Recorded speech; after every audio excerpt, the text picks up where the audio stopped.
Namaskar and welcome to this exciting new episode of Sattology Debunking Mythology. Sattology means science of truth or study of truth. Opposite of that is mythology, which is science of fake lie imagination, study of fake lie imagination. Sattology word comes from the root Sanskrit word called Sat, which means truth, and logos. When it is combined for etymological reasons, we do it Sattology. We have to additionally put a T to emphasize the truth. And opposite of that is mythology, which was created.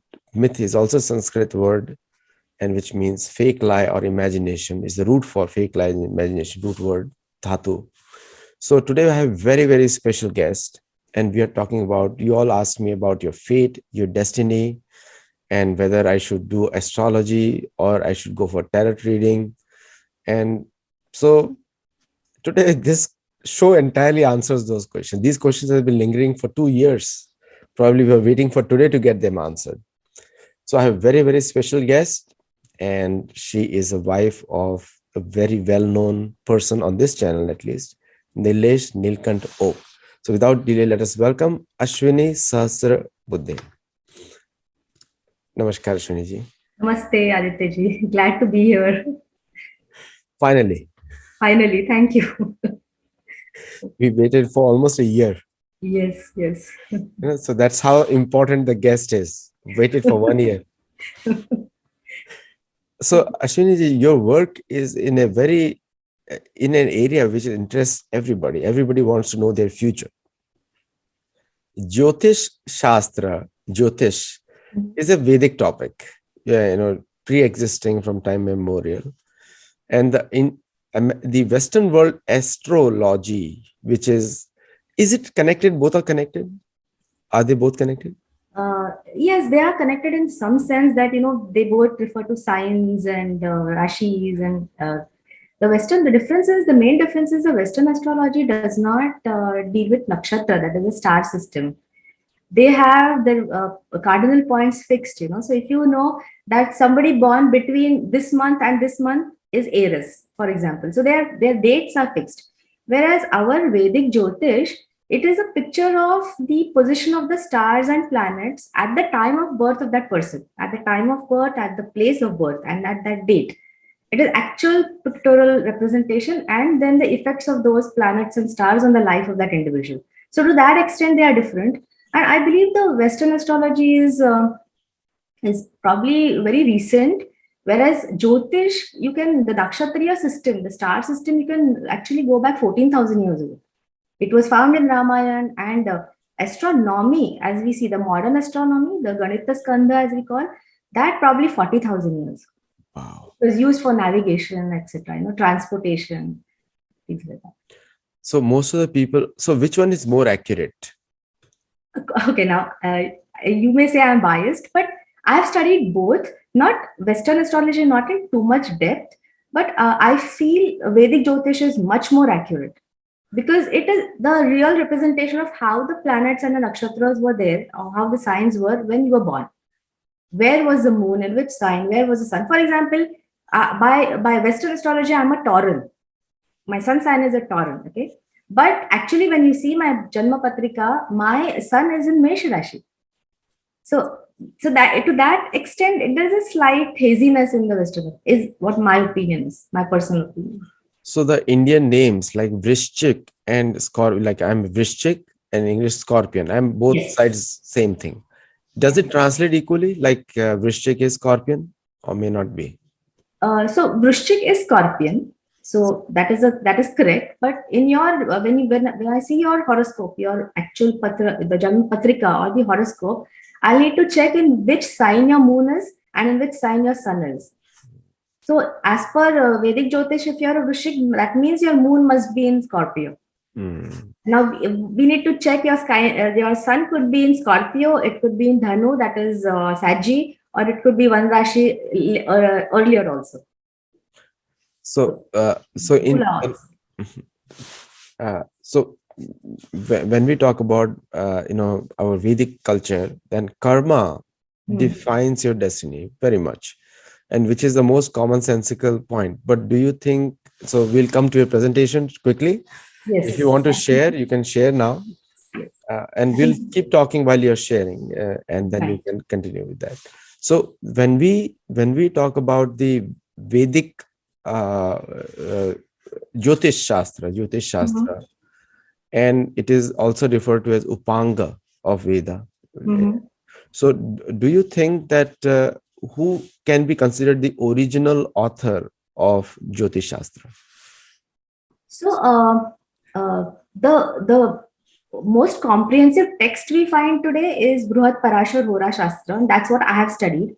So, I am basically a student of Bruhat Parashar Hora Shastra and Krishnamurti Padat, which is very recent in the 1900s. Mhm. So, there was Maharshi Bhrigu. It is said that he tabulated about 500,000 horoscopes.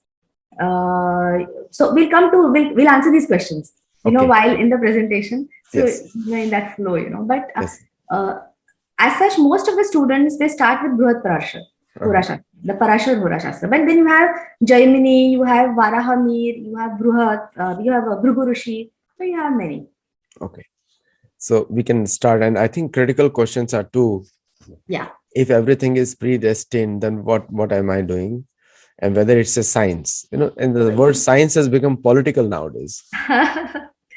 So, yeah, because this is a very common question asked to me by my students as well as by all my clients and everybody in the circle, that is it a science? Can you really predict what's going to happen? And the second question is, if everything is there as per the horoscope, why bother? I mean, whatever it has to happen, then let's just go with life, the way it takes us. So let me try to answer these questions. So before answering the question of whether astrology is a science, let me give a basic of astrology. Let me take the audience to what is astrology. So as you said, in the Vedic times, it was all Jyotish. Jyotish was a combination of astronomy and astrology. Okay. So and this Jyotish was divided into three parts. One was the Ganita Skandha or the Siddhanta, which is a calculation of the position of the planets, their degrees, etc., which today we know as modern astronomy. Then there was a Samhita part, which is study of eclipses, blasts on planets, shooting stars, the Muhurta Shastra, which is a good day and all that, and the effect of the entire cosmology on the world at large. So that was the second part. Today, the astrology that we know is the third part, which is the Jatak Skandha or the Phala Jyotish or the Hora prediction, which means the effects of the planets which were there at the time and place of birth of an individual on his or her overall life, as such. So it will actually tell what kind of personality that person is, what kind of strength, weakness that person has, his likes, dislikes, the likely decisions. So all that, the study of that and the effect on of the future is the Jyotish or the astrology, that we know today. Now, what does it encompass? So, basically, as I said, it is a reflection of the position of stars and planets at the place, time of birth of an individual, and it is geocentric. So, as seen from the Earth. So, from here, how we see the stars when that person was born, where were they placed, where and what signs were placed, in what degrees they were placed at. So, it is geocentric in nature.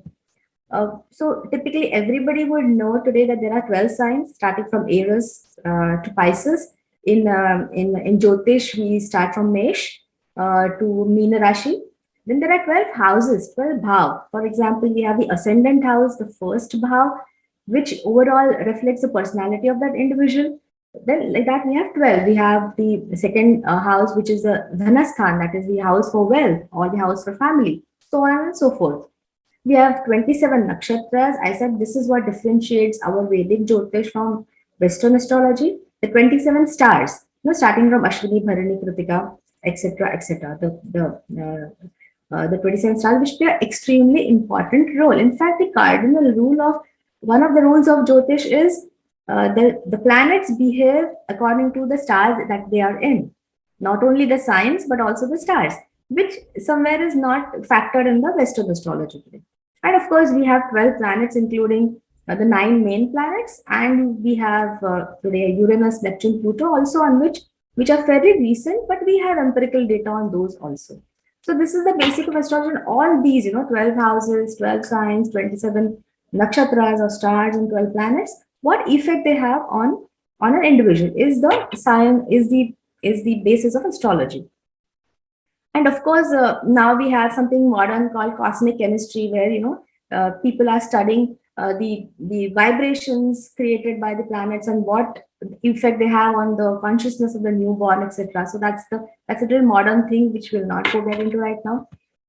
So what is most important for an astrologer when he gets a particular horoscope is what is the moon sign, in which sign the moon of that person is when he was born, he or she was born. What is the ascendant sign? That is the Janma Lagna, as we call. So what is the sign that was present at the time of on the eastern horizon, which was arising on the eastern horizon at the time of the birth of that person? And of course, the Mahadashas, the Antardasha, that is a major transit, the minor transit periods, the motion of the star of the planets at the time of birth, everything plays a very critical role. So all of this put together. See, what you will notice, Aditya ji, is it's a very complex thing. A lot of things are in play. It is not just one thing. You cannot generalize that, okay, you're a Tauran, so XYZ, this is going to happen. You are a Gemini, so this is going to happen. It is not like that. You'll have to see all of this and also the current transits. For example, if I get a question today from a client, I'll have to see the current transits today in the horoscope also, not just his birth chart, as we call the horoscope, the birth horoscope. So is it a science? Well, let's come to, let's mull over the definition of science as per Wikipedia or, it's Latin scientia. What is science? It is a systematic enterprise that builds and organizes knowledge in the form of testable explanations and predictions about universe. Now, don't you think astrology like 99.99% fits into this definition? Because yes, it is, I call astrology an empirical science. It has a set of rules. How did these rules come to be? It has humongous rules. If you see Parashara, it will be a lifetime of study, to understand and memorize and all the rules and regulations. So I believe Bhrigu Rishi had tabulated 500,000 horoscopes in his lifetime. And he studied the effect of planets for all those horoscopes, the effect of these planets and stars on the life of these individuals. And from there emerged all the rules and regulations which got fine-tuned by Parashar, Varahamir, and even down to Krishnamurti right now in our times. So it's empirical. Now, what do you mean by empirical? Empirical is something that can be noted down, that can be observed, that can be tabulated, that can be recorded, that can be tracked. So like I have clients with me for the last 10, 15 years who are with me, and I track the events of their life based on, this is what I've predicted and this is what this is what has happened. This is what I predicted, this is what happened. So astrology is something which is empirical in nature, and this knowledge will help me do predictions for the future also, not only for the same client, but also for other clients, they say that about 70-80% of the people in the world believe in astrology. It invites a lot of skepticism also because of the dogmas that are there around it, the scare that is there. You do this puja, otherwise this. People call me saying that, oh, I'm going to transit into planet Shani. Am I going to die because of it? These kind of scares are there, which is absolutely unwarranted. We don't want to get into that. So there is skepticism, but there is quite a number of people who believe in the science, empirical science of astrology. So pictorially, I've tried to depict what is astrology. So here we have a discipline. We have these books, we have these rules, regulations, which we need to study as an astrologer. So here, which is these guidelines in the discipline of astrology. Here is an astrologer who interprets. He or she has to interpret these humongous guidelines, and come with an answer to the question of the client. The question could be related to health. It could be related to your profession, your career, wealth, relationship. It could be, any question. Even teenagers come today, which is a good kind of career path for me? Which courses should I take? Even to that small level, I get strange questions as to, will I get along well with my boss? Now, that's a very, very pointed, too pointed a question. Will I get along with the boss? And yes, there are answers, and we'll come to how I take it up, as a question. So So based on the interpretation of the guidelines, we predict propensities, highly probable versus low probable. I don't think an astrologer should say that this is going to happen in your life or this is not going to happen, even if he or she sees it, because there is something called free will, which we will come to. And so one should always stick to highly probable or very unlikely. From there, from the 99.99% to 1%, not beyond or below that. And then there is a consultation outcome. So we will give an advice as to, yes, do this or don't do this, or this is likely to happen, this is not likely to happen. It's between the seeker. So there is always, as I said, I have clients for the last 10, 15 years. So there is a synthesis which keeps happening. So the seeker has questions at every stage in his or her life, and the study happens and answers are given. Now, what makes an astrologer more skillful, I would say, or more accurate than his or her prediction is nothing but sadhana and tapasya. So I have personally experienced in the last 15 years that meditation and mantra chanting have helped me a lot in becoming more and more accurate in my predictions. My accuracy level has improved, my skills of interpreting, because you see there are thousands of rules. Which one I give importance to? That skill comes with concentration. That concentration comes with mantra jap. And that is what is very helpful. So that makes that person, the sadhana makes the person very, very efficient. So sadhana could be in form of japa, it could be in tapa, it could be meditation, it could be pranayam, it could be any form that one likes or is used to. So I would say very difficult for an astrologer to be 100% accurate 100% of the times. Yes, we tend to be accurate in probably 70, 80, 90% of the times, and sometimes we miss. I have so far, I do a scorecard for myself every year. Okay, what is my level?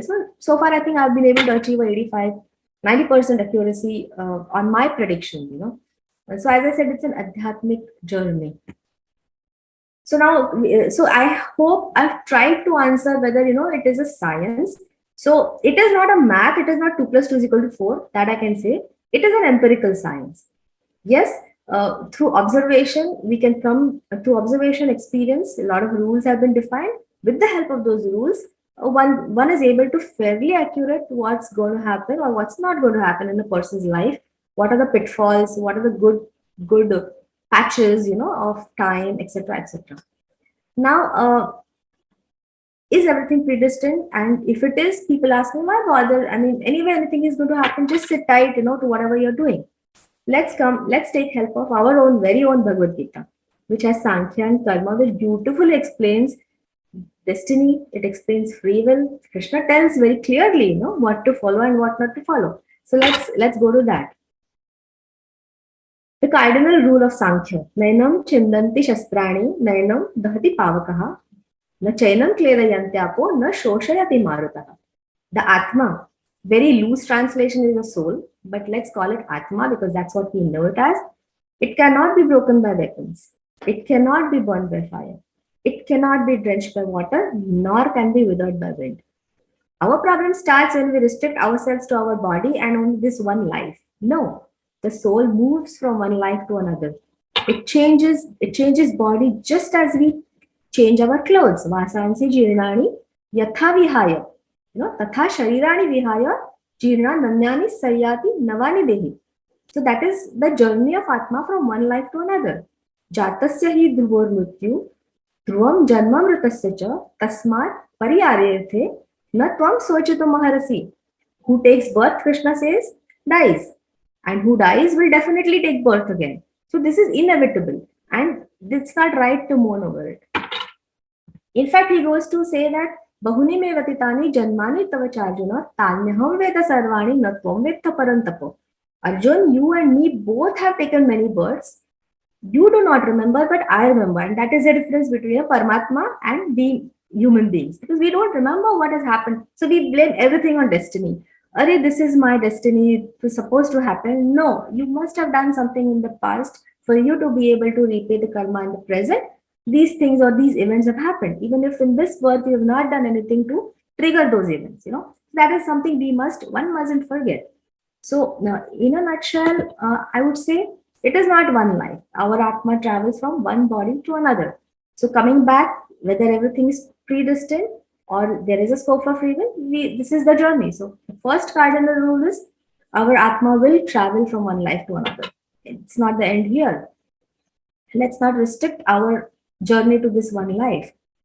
So, what I do? So whenever I get a question, any client with any question, first thing I do is I make the horoscope of that person depending on the date of birth, the time of birth, and place of birth of that person, and I do a calibration of the personality, the likely strengths of that person, weaknesses, his likes or her likes, dislikes, what are the likely decisions this person would have taken in the past, his health problems, health conditions that he or she might have faced, might face in the future. So the entire thing is calibrated into 30, 40, 50 points depending on. Every horoscope will give a different story. Every horoscope. So I will calibrate that. I have not met that person. I have not seen that person. Probably just talked once for 5 minutes saying that, I need consulting. So here are my details. And then when the final analysis happens and I do a final consultation call, the first thing I do is take the client through his own personality, his or her, to find out, whether I am on the right track. So generally, I do a scorecard which is shown so far that I've been 90% accurate in all my calibrations about the individual. Even and what are these personalities? These personalities are the effect of all our births of the past, with all our karmas, all our lessons that we have learned in the past. This is the personality that we are born with. So even Krishna says, Tatratam Buddhi Sayogam Labate Paurva Dehikam Yatate cha Tato Bhuyah Samsiddho Kurunandana. On taking such a birth, O descendant of Kurus, they reawaken the wisdom of their previous lives and then work towards perfection. So you would have heard, Aditya, many stories, that a 2-year-old child started chanting Bhagavad Gita, or a 4-year-old child who is probably an Indian started talking in Chinese. What is all this? That is all because of what they have been doing in their previous lives, in the previous births. So these things are there. It's there. You can see that everywhere. So Krishna also goes to say, "No kartutvam na." This is very very beautiful. "No kartutvam na karmani lokasya sujati prabhu no karma phala sayogam swabhavastu pravartate." Neither the achievements, that is a sense of doership that we all have, nor the nature of actions, that is our karma. Nothing comes from God, nor does He create the fruit of actions. Everything that happens is because of Prakriti, that is the three modes of nature, the material nature, the three gunas, the Sattva, the Raja, the Tama. So it's so beautifully explained, So what is in our hands? So what is this Daivam? What is this, what is this destiny? What is free will? Again, we have Bhagavad Gita to our help, Krishna says, Adhishthanam tatha karta, karnam cha pruthak vidam, vividhascha pruthak cheshta, Daivam chaivatra panchamam. So Krishna says that there is an adhishtan, there is something, that action that needs to be done, the purpose. There is a karta, that is a doer, that is we. So we are supposed to do that action. That there is a karana, that is the various instruments, our body, our hands, our senses, with the help of which, our intellect, with the help of which that we try to do that task. There is cheshta, that is many attempts, various ways. So for example, if I want to do well in an exam, I will read a book. I will take some tutorials. I will try to solve the problems. I'll try to get a guide, to help me to understand the concepts. So various methods I will use to kind of do well in that exam. And the fifth, the 20%, if you divide 100 by 5, is a daiva. That is what we know today as fate. Now, according to me, from what I have said, this daiva is also not something that God does, but it is an effect of all our karmas of the past. All the lessons that we learned, tried to learn of the past, and all that we need to learn in this life, and that 20% is a daiva. For example, there's a beautiful story by Vinobaji. So he was sitting near a water puddle, and there was an ant which was trying to come out of the puddle to the dry land. Kept trying. So the adhishtan was the purpose, coming out to the dry land. The karta was the ant. It was trying to come out. The karna was its various hands, legs, whatever you call, trying to come out of the. And it was trying various methods. It kept falling down. Various methods, various attempts. Now, the important thing the ant was trying. The second, what is Daiva? Vinoma was sitting next to it. He saw the ant doing this trial and error. He put a stick in that hole, in that puddle. With the help of the stick, the ant came out. Now, what is the Daiva? This stick is the Daiva. Luckily, Vinoba was sitting there, but had the ant not been trying, even Vinoba wouldn't have unnoticed, that this ant is trying to come out. So the Daiva comes in that form. Even Krishna is either Upadrushta, Hanumanta, Bharta, Bhokta, or Maheshwar. If you are just sitting tired doing nothing, God will also watch. The Paramatma, the God, you call him God, you call him Paramatma, you call him Krishna, you call him Devi, you call him Durga Devi, you call him anything. Just watch. When you attempt to do something, the Paramatma becomes a Anumanta. He says, yes, gives a nod. Okay, go ahead. So you have Upadrushta Anumanta. You have Bharta. That is when you're doing a lot of effort, trying various means to achieve success, to reach to your goal. God helps us in various ways. He acts as an enabler, Then it becomes a bhokta. Bhokta is what? You start enjoying the fruits of your success. God also starts enjoying with you. But the ultimate is when you give away the fruits, when you renounce the fruits, when you do not desire the fruits, you become Maheshwar, you become one with the Paramatma. That you become, it's Upadrushta, Anumanta, Bharta, Bhokta, and Maheshwar. So that is a state we all must strive to reach. We should keep doing our work without, desiring the fruits. And the another cardinal principle, you can say is Uddharenatman Atmanam, Natmanam avasadaye, Atmeva Atmano Bandhur, Atmeva Ripuratmanam. So it is not the fate which is your enemy. It is your own Atma who can be your best friend. Use it to your most effective purpose. It is the Atma who can be your worst enemy. So do not use it to degrade your own power. And so here I'm trying to kind of demystify this fate kind of a thing. Even Yoga Vasishtha, there's a document where sage which talks of teachings of sage Vasishtha to Ram in his journey of spiritual elevation, where he says that everything can be achieved only by self-effort. Wherever you see failure, it is slackness of effort.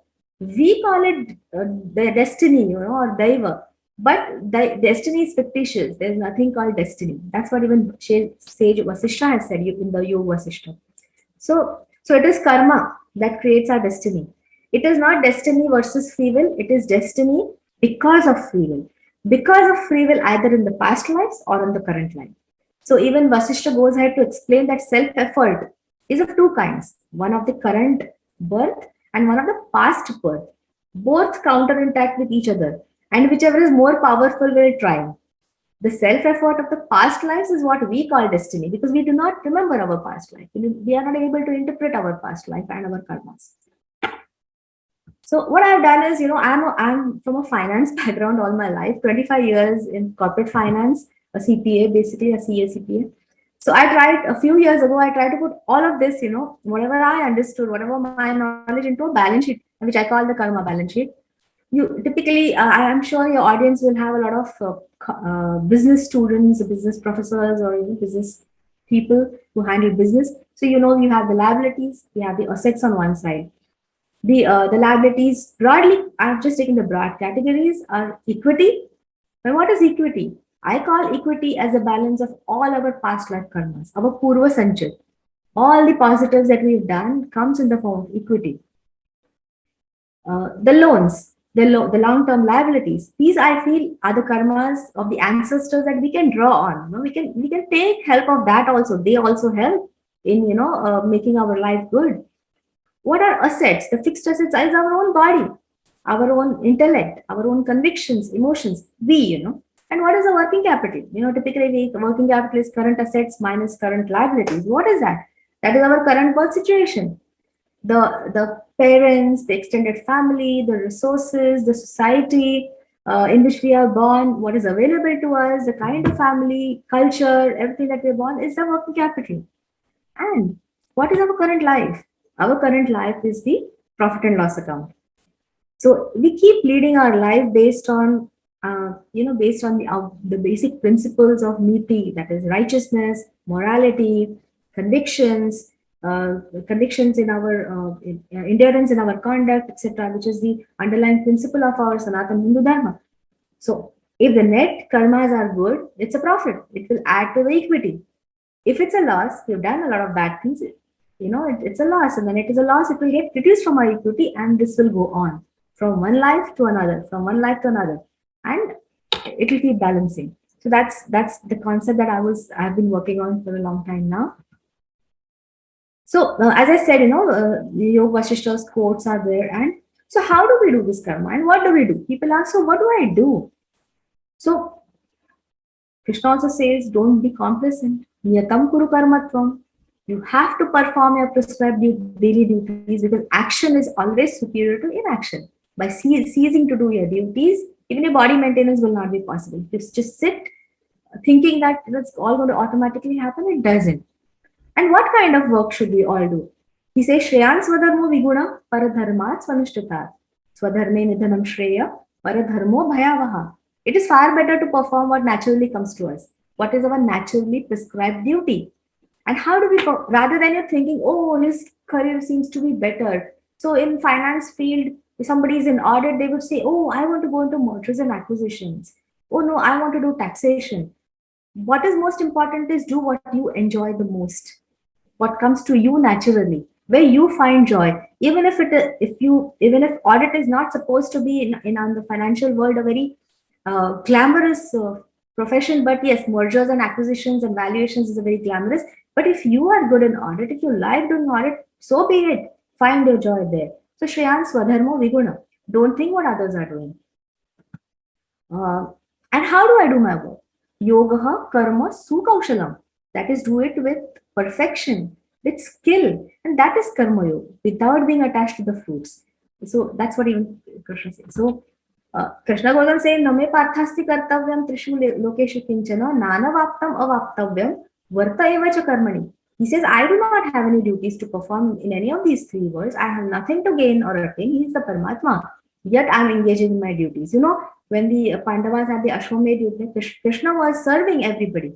He was cleaning the cattle, the horses, everything. So he is doing his prescribed duty, what he likes doing, what he enjoys doing, what comes naturally to him. So I think by so what does horoscope? So we come to what role horoscope plays in our life. So by constantly striving to be on the right path, we will be unconsciously changing our destiny or shaping it or navigating through it. So that's most important. We have to keep doing our work as quickly as possible. So horoscope, it indicates the pattern on which life is built. The stars will indicate, the planets will indicate what will come to pass, the good patches, the bad patches, the health problems, what are good choices for you, career choices. Many people come and ask, I'm doing my job for the last 15 years, I want to quit and start my business.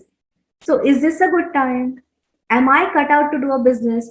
So all that horoscope can give you a good guidance, but one needs to use one's free will, one's own intellect, and one's own hard effort to be able to navigate through these problems, to be able to, to be able to address any situation effectively. The situation may not be in our hand, but the reaction to every situation is definitely in our hands. Horoscope helps in that. Mantra sadhana helps in that. And many a times, when something bad happens in our life, we say, why me? When I get a promotion, I never say, why me? I should say, right? Why me? Because I must have done something good. I got that promotion today, or something good happened in my life. So horoscope definitely gives you a guideline. What is most important is your free will and your hard work, and which Krishna says at the end of 18th chapter. He has given this entire philosophical knowledge, deep knowledge of Sankhya, Karma, Bhakti, Dhyana Yoga to Arjun. But what does he say? He says, Itite jnanam akhyatam guhyat guhyataram maya vimrusheta dasheshena yathechasi tatha kuru. So Arjun, I have given you this deep philosophy. Think about it, reflect on it, and then do what you think is right. So ultimately, it is what? Entire Karma Yoga and free will is what is explained in the Bhagavad Gita. And that's where I think. So I think free will creates destiny. It is never destiny versus free will. It is always free will that creates it. either in past life or in the current life. I think I will end here.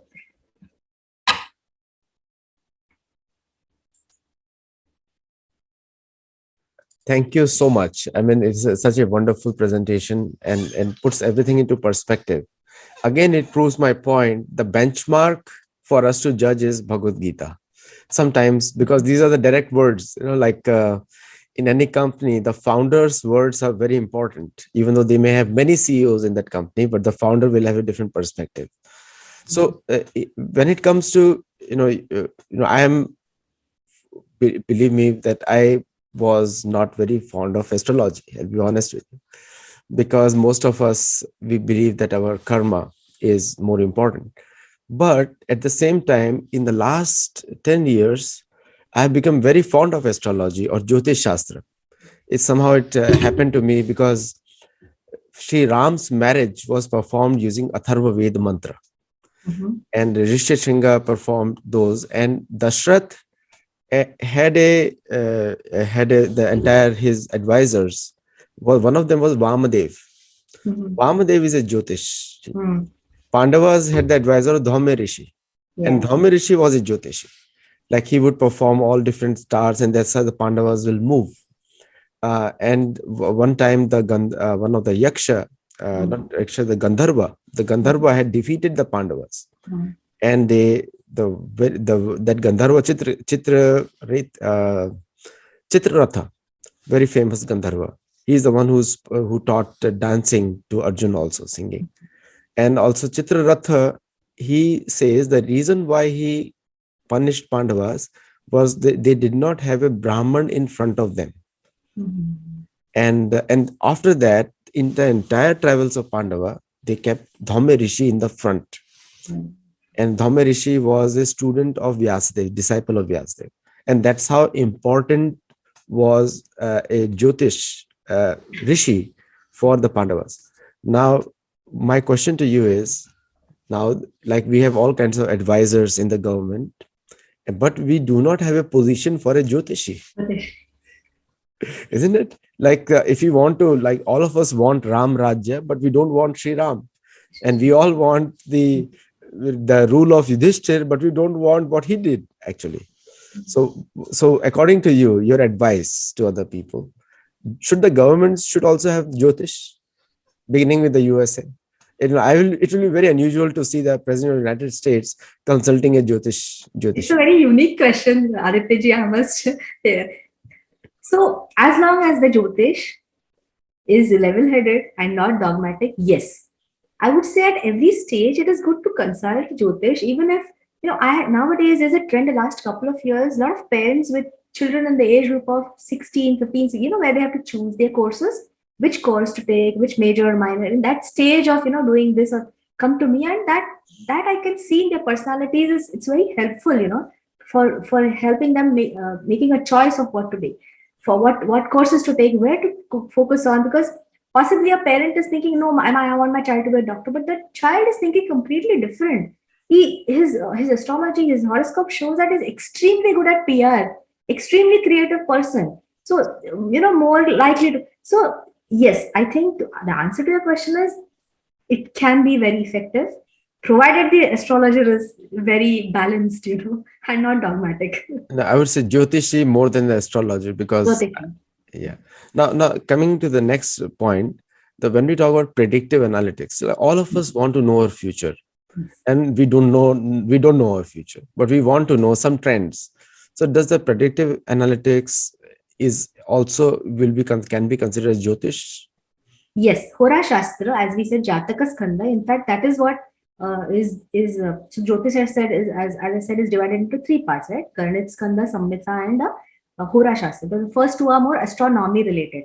The Horashastra is predictive astrology, which is what Parashar, Varahamir, Jaimini, Bhrigu, all these rishis, noted down all those rules of these Horashastra, which is predictive in nature. So, for example, in matchmaking, and that is also a very, very helpful tool to see the compatibility.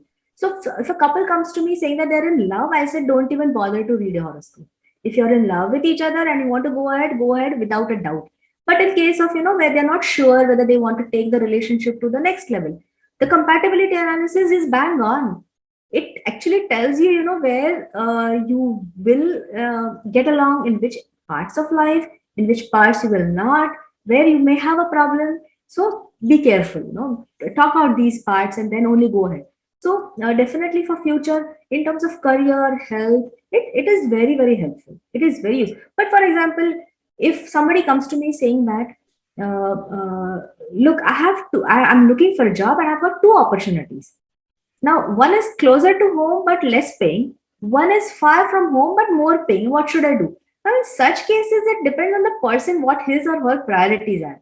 If he wants more money, travel and get more money. If he wants to be closer to home, then be closer to home and be okay with. So these fine tuning. Somebody asks me, will I get along well with my boss? Now that is something which is depends on that person, right? It depends on the personality. But yes, is it a good time to switch a job? There are questions like, is it should I do business and a job simultaneously, or can I quit? Is it a good time to quit my job and do business?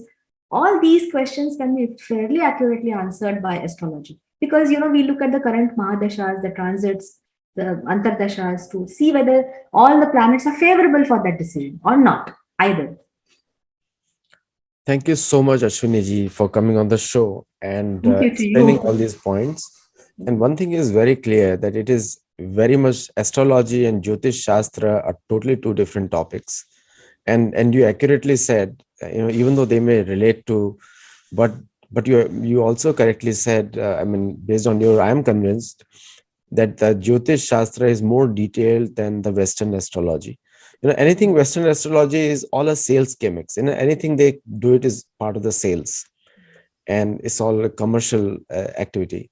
But at the same time, our Jyotishastras must also be supported, because more and more people are carried over by the propaganda, the Western propaganda, that no one can predict it, and you just live in the belief world, make believe world.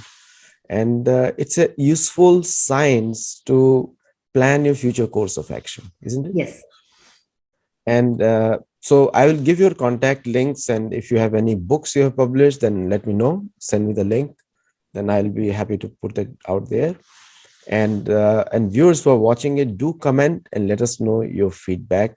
And just let me reiterate, you have the free will, but the choice is also yours, how you make further of it.